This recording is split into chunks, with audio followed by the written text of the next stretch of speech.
All right, everybody, welcome back to the #1 television program in the history of the entire universe. I am Brian Lee Durfee, author of The Forgetting Moon, The Blackest Heart, and The Lonesome Crown, all three books published by Simon & Schuster's Saga Press. Today I'm going to be reviewing Hawk and Fisher by Simon R. Green. This book came out in 1990. It's book one of a 6-part book series starring Hawk and Fisher, these two swordsmen that live in a fantastical fantasy world.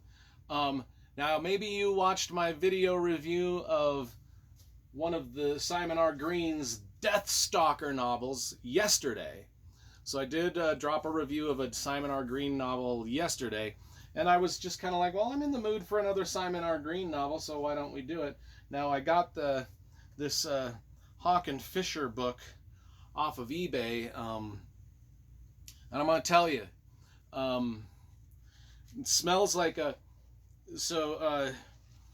you know how you like to smell books? Some people like to smell new books. It smells absolutely fantastic. This one smells like a fucking, someone smoked cigarettes right on top of it. Like they had a cigarette or a cigar and they smoked it and they held this book over the smoke for, since 1990 when this thing came out. It smells like a trailer park. It smells like, it's crazy. I mean, I don't mind the smell of cigarettes and cigars, but I'm telling you, this has got a cover on it of these. Let's talk about the cover first, because I love graphic design and cover illustration. This has a illustration by Louis Royo, who did a lot of the fantasy science fiction illustrations in the 80s, 90s, and early 2000s. It's got our main two characters, Hawk and Fisher, and as they're described in the book, well, let's see if we can go over this a little bit carefully. So Louis Royo is known for his fantastical, beautiful people that he puts on the covers. These people look like they came straight out of a B-movie action film. I mean, just look at them. I mean, from the 90s. Their haircuts are from the 90s.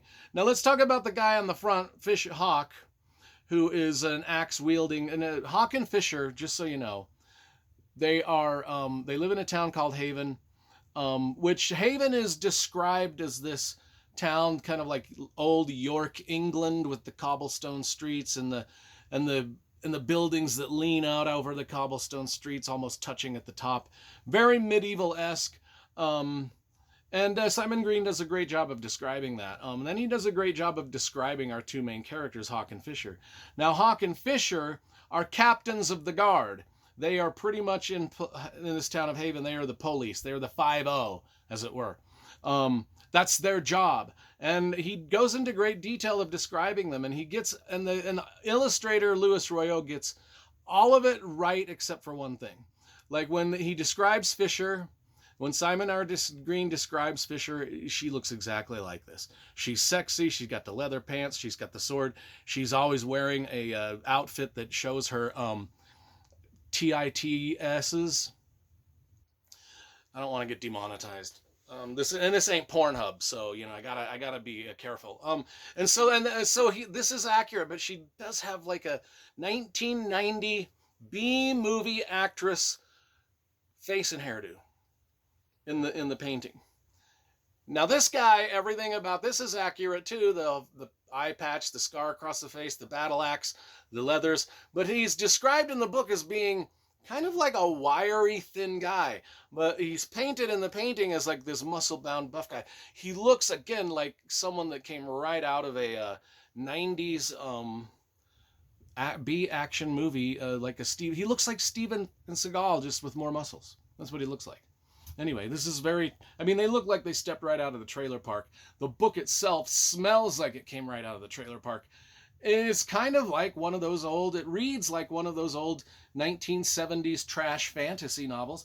And I love that. So let's get on to the plot of the story. So these two characters are cops, Hawk and Fisher.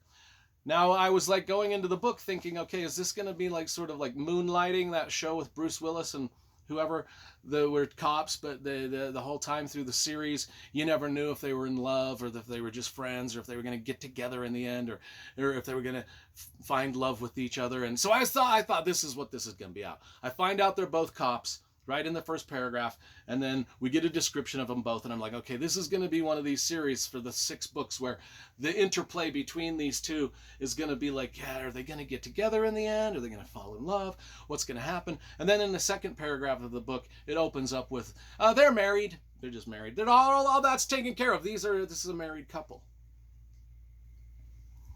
I don't know whether I was happy with that or disappointed with that. I actually didn't give a. But anyway, on the they've been investigating a child sex trafficking ring in the city of Haven, where they were almost ready to crack it, and then their boss takes them off that, and they're very upset. He's like, yeah, you're not going to investigate that anymore. We need you to go track down a vampire for us. They're not happy about that, so they track down this vampire. Things happen. They end up in a highfalutin manor house full of a lot of people that live in the town of Haven that are very prestigious. And they're in this party, and there's a murder in the manor house.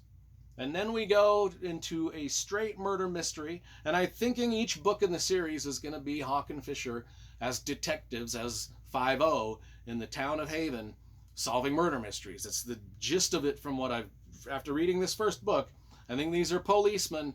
This is a forensic police procedural set in a medieval setting with these two people. So there's a murder in the manor house. This is very Agatha Christie-esque. You know, there's a manor house, there's a murder, we've got all these characters in the house, nobody can leave the house until Hawk and Fisher solve the case. Very Hercule Poirot, or whatever it is, from Agatha Christie. Very common setup for a murder mystery. Put people on a train. There's a murder. Nobody leaves the train till the murder's solved. Put people on a steamship on the Nile River. There's a murder.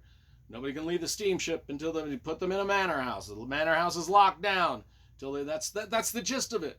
That's pretty much it. And so it's a murder mystery. Who killed the person that was killed?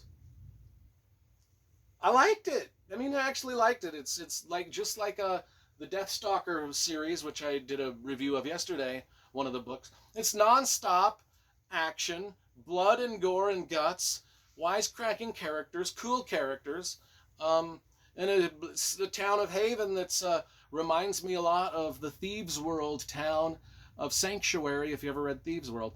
I give this a solid 9 out of 10. Probably would have given it an 8.5 out of 10, but it smells so trailer trash that I actually bumped up the score.